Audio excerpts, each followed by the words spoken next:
right, what is going on, everybody? Thanks as always for watching. Today we're checking out a distortion pedal by Gizmo Audio called the Sweet Breakup.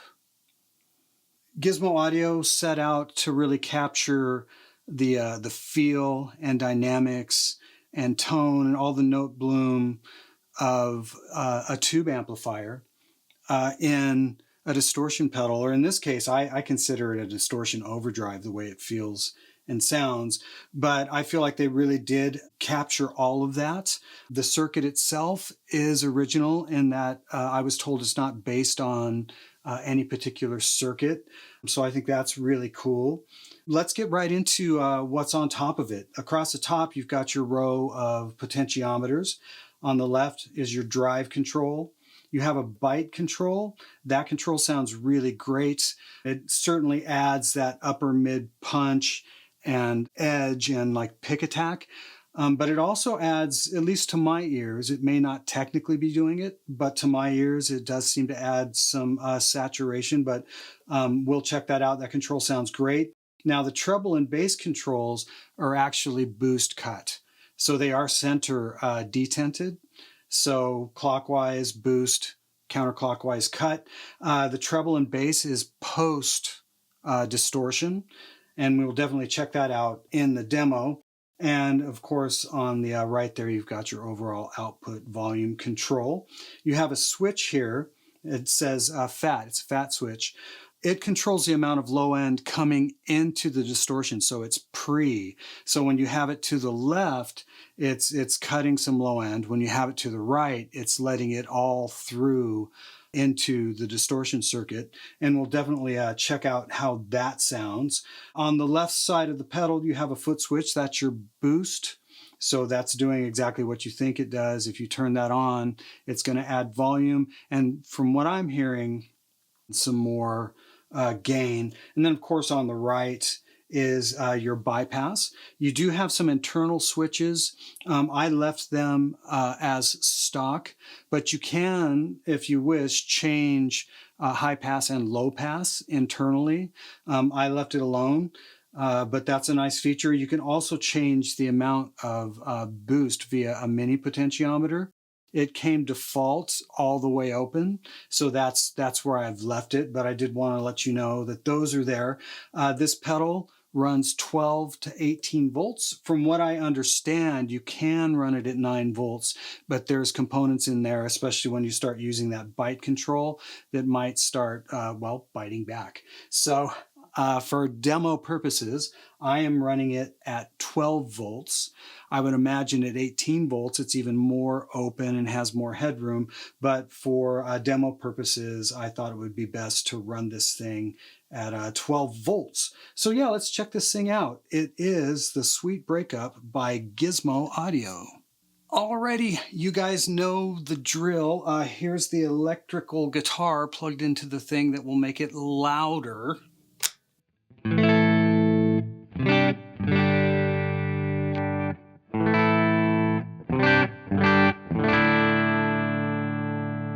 And here is the Sweet Breakup by Gizmo Audio.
All right, enough mindless noodling and what have you. Basically, all I did there was let you guys hear the drive control. I started at about, I guess it was around 2 o'clock, and rolled the drive all the way up from there, and then added the boost there at the end. The pedal feels really good, no doubt about that, but it's also really dynamic, even with the drive all the way up and the boost on. I was still able to get that chord clarity. That's why I was playing all those, funny sounding slash chords that were totally out of context and wrong. But it was just to give you an idea of, how clear it would remain. Now, I don't consider this pedal a super high gain pedal, but it does get good amounts of distortion for sure. Between like a neck position kind of Stratomacaster thing to a bridge pickup humbucker, I was able to pretty much navigate, without struggle, as it were. So let's do this. I'm going to put everything to noon. Now, the treble and bass are actually center detented because they cut and boost. But I'm going to go ahead and do everything at noon, including the bite. We'll put the drive at noon, even the volume, and we'll just kind of start from there. So here's just the guitar again. Into the thing that makes it louder. So in this case, with the drive backed off, I can actually add a little bit of volume to level match.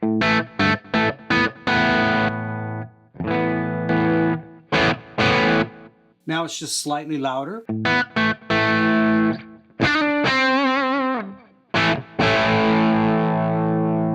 Let's just check out, before I change any controls, let's just look into this fat switch. It's basically either cutting some low end into the distortion, or it's allowing all of it in. So with the treble and bass flat,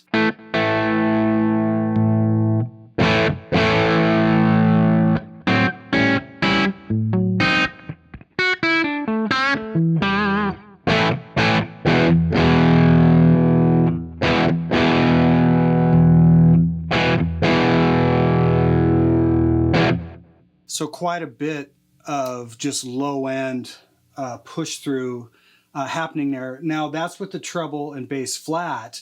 We could do the same thing. Let's shut the treble and bass, I shouldn't say off, but cutting, so all the way counterclockwise.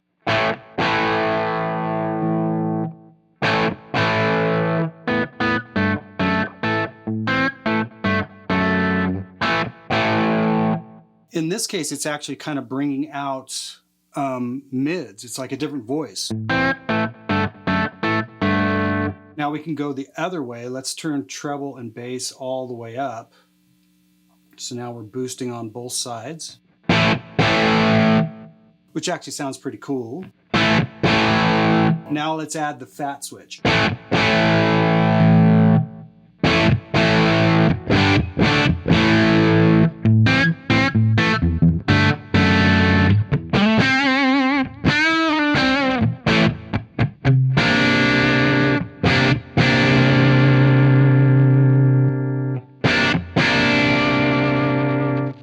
in that setting, it almost seems like it's like mid-scooped. But even with all that low end still coming through, it seems to still carry a lot of clarity. So that's what's going on with the fat switch. Let's move on from that to just how much drive this thing has. So all the way off.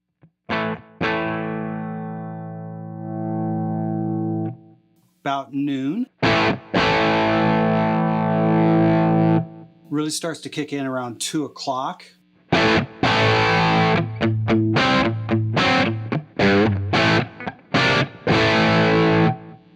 Here's all the way up.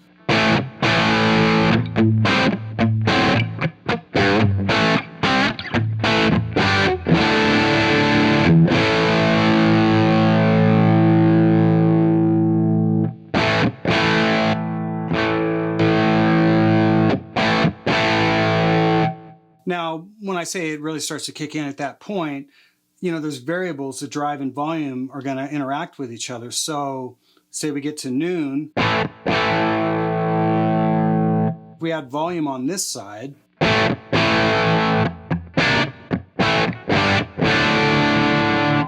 that sounds really cool too. It's a different type of breakup, but like I said, with the volume control set to be maybe slightly above unity, that's what's going on with the drive all the way up. Still really clear.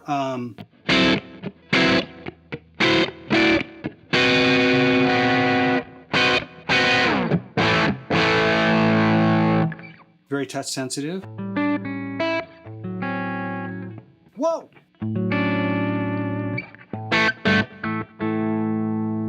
And it certainly won't cover up bad chords.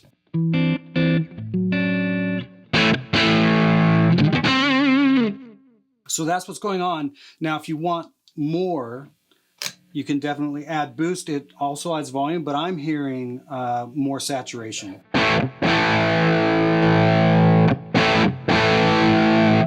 Maybe a little bit more low end too.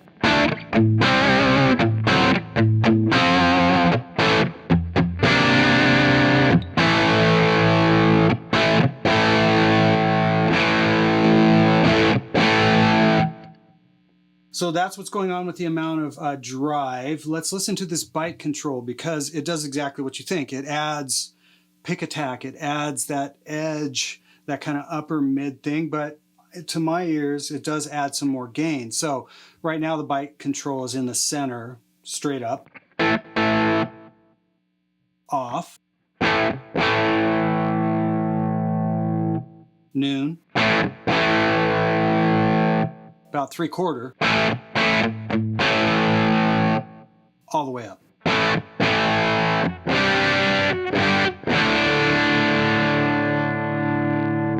I really like that control.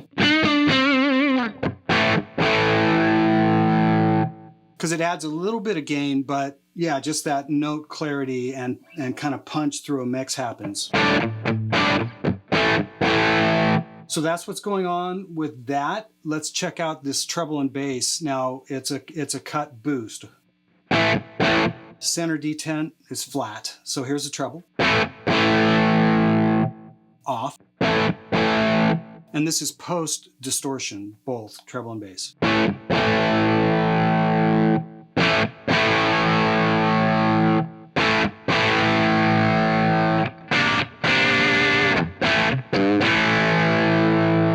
Now I'll do the same thing with the bass.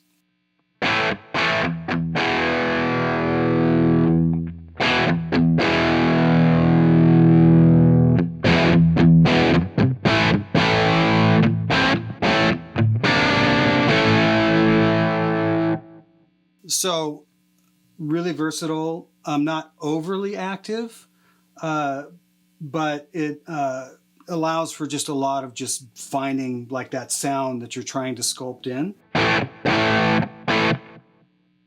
Let's do this.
Okay, so what I wanted to do was just on the fly, just dial a bunch of different sounds and just try some things and dial stuff as we go. Where I ended is with everything, basically all I did was back off the bass, but I kind of just turned everything that way, you know, clockwise.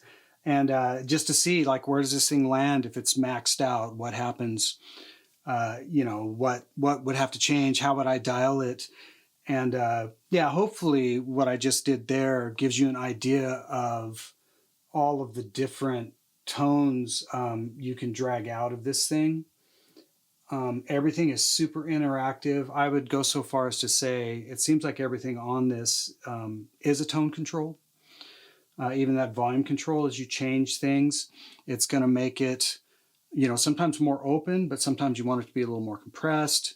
Just these minor moves between drive and volume, and then, like I said, having that that bite control is just really really nice. So I'm going to stop talking. That is the Sweet Breakup by Gizmo Audio. Charles Luke is the main designer, and he can give you a lot more insight on what's going on with this pedal. As always, thank you so much for watching, and I will see you on the next one.